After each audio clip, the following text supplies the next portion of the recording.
ബി.ജെ.പിയുടെ മുൻ സംസ്ഥാന president K Surendran പട്ടികജാതി വിഭാഗത്തിനെതിരായി ഇന്ന് അദ്ദേഹത്തിൻ്റെ ഫേസ്ബുക്കിൽ ഒരു പോസ്റ്റ് ഇട്ടിട്ടുണ്ട്. അത് കേരളത്തിൻ്റെ മാത്രമല്ല ഇന്ത്യയിലെ തന്നെ പട്ടികജാതി വിഭാഗത്തെ അപമാനിക്കുന്നതിന് തുല്യമാണ്. എത്രയും പെട്ടെന്ന് ബി.ജെ.പിയുടെ സംസ്ഥാന നേതൃത്വം ഇടപെട്ട് ആ പോസ്റ്റ് പിൻവലിക്കണമെന്ന് ഞാൻ ആവശ്യപ്പെടുകയാണ്. ബി.ജെ.പിയുടെ മുൻ സംസ്ഥാന അധ്യക്ഷൻ കെ സുരേന്ദ്രന്റെ ഫേസ്ബുക്ക് പോസ്റ്റ് അദ്ദേഹത്തിന്റെ പട്ടികജാതി വർഗവിരുദ്ധ മനോഭാവം തുറന്ന് കാട്ടുന്നതാണ്.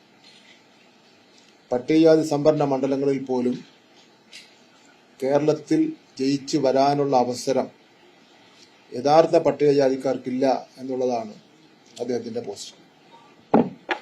ഇടതും വലതും ജയിപ്പിക്കുന്നതിലധികവും നാമധാരി പട്ടികജാതിക്കാർ മാത്രം എന്ന സുരേന്ദ്രന്റെ പരാമർശം തികച്ചും അപലപനീയമാണ്. അദ്ദേഹം ബിജു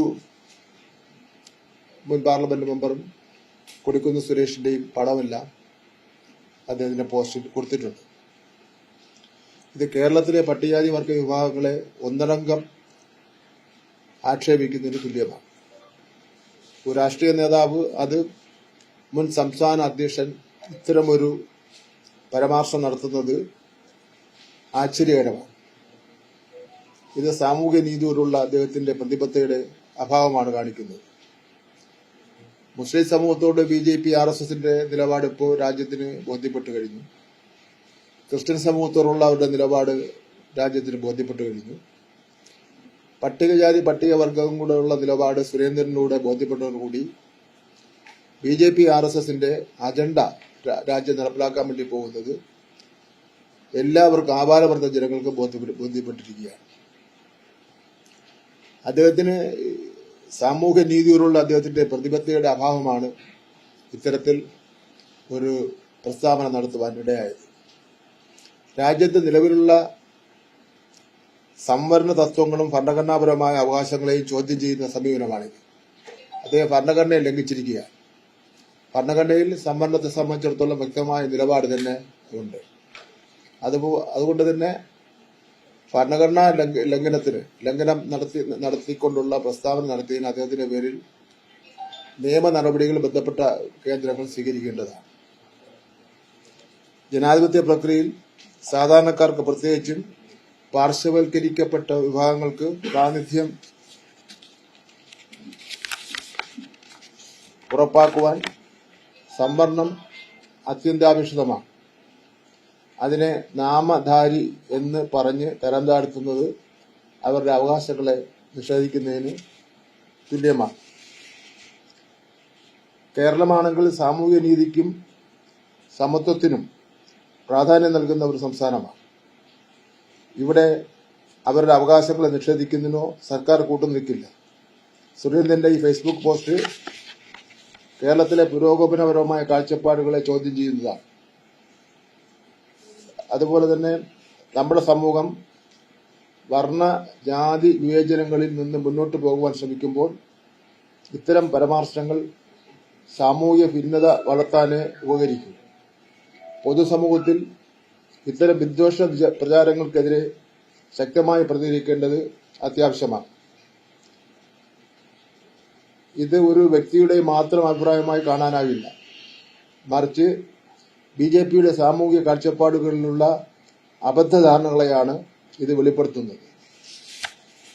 ബി.ജെ.പി. ഭരിക്കുന്ന ചില സംസ്ഥാനങ്ങളിൽ പട്ടികജാതി പട്ടികവർഗ വിഭാഗങ്ങളോട് കാണിക്കുന്ന സമീപനം അത് കേരളത്തിലും കാണിക്കാമെന്ന് സുരേന്ദ്രനും ബി.ജെ.പിയും ആർ.എസ്.എസും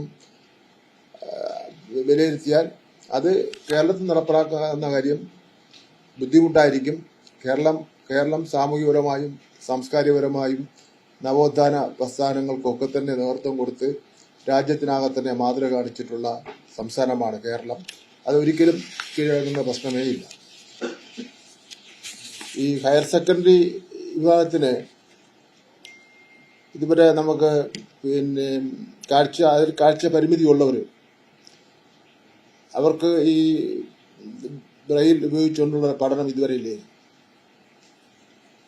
ഹയർ സെക്കൻഡറിയിൽ കാഴ്ച പരിമിതി നേരിടുന്ന കുട്ടികൾക്കായി ഉടൻ തന്നെ ബ്രെയിൽ ലിപിയിൽ പാഠപുസ്തകങ്ങൾ വിതരണം ചെയ്യുന്നതാണ്. അതിന്റെ പ്രവർത്തനങ്ങൾ ഇതിനോടകം തന്നെ ആരംഭിച്ചിട്ടുണ്ട്. ഒരു ദശാബ്ദക്കാലമായി ഹയർ സെക്കൻഡറിയിൽ ബ്രെയിൽ ലിപിയിലുള്ള പാഠപുസ്തകങ്ങൾ ലഭിക്കുന്നില്ല. ഈ പോരായ്മ നികത്തുന്നതിനാണ് ലക്ഷ്യം.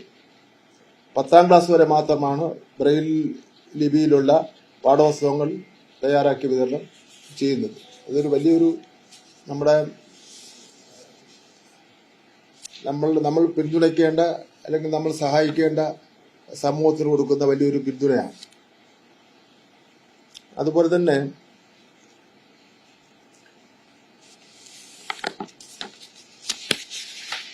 യഥാർത്ഥത്തിൽ തെരഞ്ഞെടുപ്പ് കാലഘട്ടങ്ങളിൽ ഈ BJP പള്ളിയിൽ കയറി ഇറങ്ങുന്നുണ്ട്,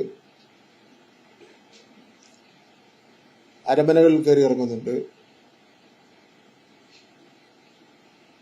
സുരേഷ് ഗോപി പാർലമെന്റ് മെമ്പർ ഇതുവരെ മിണ്ടിയിട്ടില്ല. രാജ്യം വിട്ടുപോയോ എന്ന് തന്നെ സംശയമുണ്ട്. മറ്റൊരു കേരളത്തിൽ നിന്നുള്ള ക്രിസ്ത്യൻ കേന്ദ്രമന്ത്രി അദ്ദേഹം മിണ്ടിയിട്ടില്ല.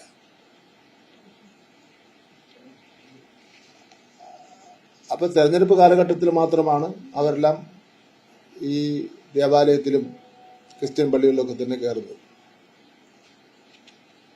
തൃശ്ശൂർ മത്സരിച്ചപ്പോൾ അദ്ദേഹം കാണിച്ചിട്ടുള്ള പേക്കൂത്തുകളെ സംബന്ധിച്ചിടത്തോളം നമ്മൾ കണ്ടതാണ്. ഒരു കാര്യം ബോധ്യപ്പെട്ടു,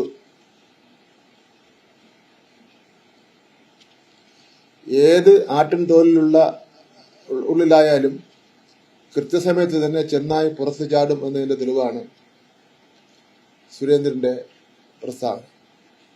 ഇനിയിപ്പം തദ്ദേശ സ്വയംഭരണ സ്ഥാപനങ്ങളുടെ തെരഞ്ഞെടുപ്പ് നടക്കാൻ പോകുന്നത് കൊണ്ട് ഈ സാമൂഹികപരമായി സാമ്പത്തികപരമായി നിൽക്കുന്ന കൂട്ടരെ കാണുന്നതിന് വേണ്ടിയും സ്വാധീനിക്കുന്നതിന് വേണ്ടി രംഗത്തിറങ്ങുമല്ലോ. പക്ഷെ അവരുടെയെല്ലാം മനസ്സിലിരിക്കുന്നതാണ് അവരുടെ സമയമാകുമ്പോൾ അവരുടെ തനി സ്വഭാവം പുറത്തു കൊണ്ടുവരുന്ന സ്ഥിതിയാണുള്ളത്. അതുപോലെ ഈ ഭിന്നശേഷി സംവരണം ഒരു ഏറ്റവും പ്രധാനപ്പെട്ട ഒരു പ്രശ്നമാണ്. അതിൽ കുറെ വിധികൾ ജില്ലാ കോടതി, സംസ്ഥാന കോടതി, ഹൈക്കോടതി, സുപ്രീം കോടതിയിൽ നിന്നൊക്കെ വന്നിട്ടുണ്ട്. അത് ഒരു ഈ കോടതി വിധികൾ തന്നെ അവ്യക്തത നിലനിൽക്കുന്ന നമ്പർ 1, നമ്പർ 2, നമ്പർ 3 എന്നുള്ള നിലയിൽ ഭിന്നശേഷിക്കാരെ അപ്പോയിന്റ് ചെയ്യുന്നതിനെ സംബന്ധിച്ചുള്ള നിർദ്ദേശമുണ്ട്. പക്ഷെ അവർ പറയുന്ന രീതിയിലുള്ള ഭിന്നശേഷിക്കാരെ കിട്ടുന്നില്ല മാനേജ്മെന്റ്. അങ്ങനെ വരുമ്പോൾ ഡെയിലി ബേസ് അധ്യാപകരാണ് പഠിപ്പിച്ചുകൊണ്ടിരിക്കുന്നത്. അങ്ങനെ വളരെ പ്രധാന ഒരു ബുദ്ധിമുട്ടുണ്ട്. അപ്പൊ അതുകൊണ്ട് ഭിന്നശേഷി സംവരണത്തെ സംബന്ധിച്ചിടത്തോളം ഒരു സംശയത്തിന് ഇടവരാത്ത രൂപത്തിൽ ഒരു കൈപ്പുസ്തകം തയ്യാറാക്കിയിട്ടുണ്ട്. പിന്നെ അത് ഈ ആഴ്ച തന്നെ റിലീസാക്കും. അപ്പൊ അത് റിലീസാക്കി കഴിഞ്ഞാൽ ഭിന്നശേഷി സംവരണവുമായിട്ട് ബന്ധപ്പെട്ട് ഇതുവരെ ഇറങ്ങിയിട്ടുള്ള കോടതി ഉത്തരവുകൾ, ഇതുവരെ ഗവൺമെന്റ് ഇറക്കിയിട്ടുള്ള സർക്കാർ ഉത്തരവുകൾ, വിദ്യാഭ്യാസ ഡയറക്ടർ ഇറക്കിയിട്ടുള്ള ഉത്തരവുകൾ, ഇത് മുഴുവനും അതിലുണ്ടാവും. അപ്പൊ അത് നോക്കിക്കഴിഞ്ഞാൽ ആർക്കും തന്നെ ഒരു പരാതി ഇല്ലാത്തതിന് പോകുന്ന സ്ഥിതിവിശേഷം ഉണ്ടാകും. അതുതന്നെ വിദ്യാഭ്യാസ വകുപ്പിലാണ് ഫയലുകൾ കുറച്ച് കൂടുതലുള്ളത്. അത് ഗവൺമെന്റ് സെക്രട്ടേറിയറ്റിലുള്ള ഫയല്, വിദ്യാഭ്യാസ ഡയറക്ടറേറ്റിലുള്ള ഫയല്, ഡെപ്യൂട്ടി ഡയറക്ടർ ഓഫീസിലുള്ള ഫയല്, AE ഓഫീസിലുള്ള ഫയല്, DO ഓഫീസിലുള്ള ഫയല്, പിന്നെ നമ്മുടെ തന്നെ SCRT, SSK അതുപോലുള്ള സ്ഥാപനങ്ങളിലൊക്കെ ഉള്ള ഫയല്, എന്തായാലും ആ ഫയലുകളെല്ലാം അദാലത്ത് അല്ലാതെ അപേക്ഷ സ്വീകരിച്ചും ഒക്കെ തന്നെ ആഗസ്റ്റ് മാസം 31-നകം ഈ ഫയലുകൾ മൊത്തം പൂർത്തീകരിച്ച് 0 ഫയൽ പെൻഡിങ് സിസ്റ്റം ആക്കുന്നതിനെ സംബന്ധിച്ചിടത്തോളം നടപടികളാണ് ആലോചിച്ചുകൊണ്ടിരിക്കുന്നത്. അതിന്റെ പിന്നെ വിവിധ തട്ടുകളുള്ള ഉദ്യോഗസ്ഥന്മാരുടെ യോഗം ചേരുന്നതിന് വേണ്ടി തീരുമാനിച്ചിട്ടുണ്ട്. ഇപ്പോ ഫിറ്റ്നസ് നോക്കുന്നതിന് വേണ്ടിയുള്ള കമ്മിറ്റി വളരെ ഫലപ്രദമായി തന്നെ പ്രവർത്തിക്കുകയാണ്. എല്ലാ സ്ഥലങ്ങളിലും പിന്നെ കുറവുകളുള്ള സ്ഥലങ്ങളിലൊക്കെ തന്നെ നല്ല ഇടപെടലാണ് തദ്ദേശ സ്വയംഭരണ സ്ഥാപനത്തിന്റെയും നമ്മുടെ ഉദ്യോഗസ്ഥന്മാരുടെ നേതൃത്വം നടന്നുകൊണ്ടിരിക്കുന്നത്. പിന്നെ ആ കാര്യം കുറച്ചും കൂടെ ജാഗ്രത പുലർത്തുന്നതിന് വേണ്ടിയുള്ള റിവ്യൂ മീറ്റിംഗ് ഉടനെ തന്നെ ചേർന്നു.